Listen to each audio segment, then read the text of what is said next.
What's the matter? My head hurts! I'll get a doctor.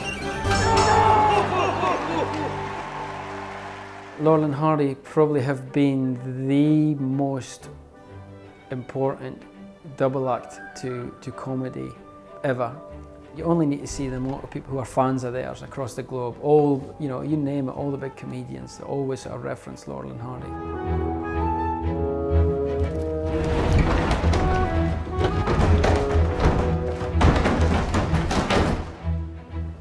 Do we really need that trunk? A lot of young people don't know who Laurel and Hardy are, but if you show them a picture of Laurel and Hardy, they go, oh, it's those guys in the bowler hats. It's almost like their trademark, that shape of their bodies and their hats is something that is just burned in everyone's consciousness. Good afternoon, folks.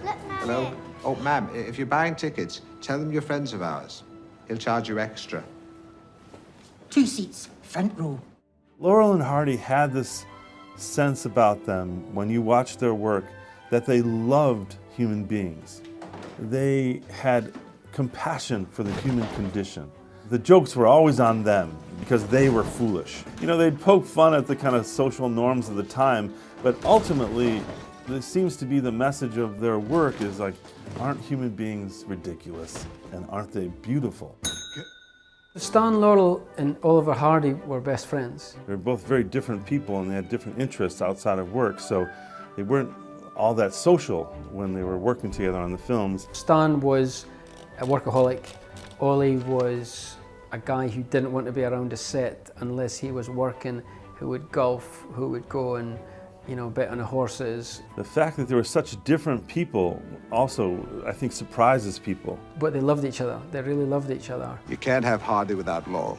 It was Stan Laurel did a lot of the writing and sort of shadow directing. They would have a director every time, but Stan would kind of set things up and then the director would sort of execute them. So we're on a wide 2 shot here, Stan, just like you wanted. And Oliver's job was just to, he was a sounding board for a lot of the material. Stan would present ideas and Oliver would go, that's funny. I think I'd rather poke you in the eye. He'd make suggestions and then Stan would put that into writing. My room in 10 minutes? Your room in 10 minutes. You've got to run those lines. Really? Laurel and Hardy's significance in comedy is huge because they're still with us 100 years later, almost. Good comedy crosses the barriers of time. You know, that something that made someone laugh 100 years ago still makes people laugh now, and there's something really wonderful about that. The comedy they did will never die. It will be there perpetually.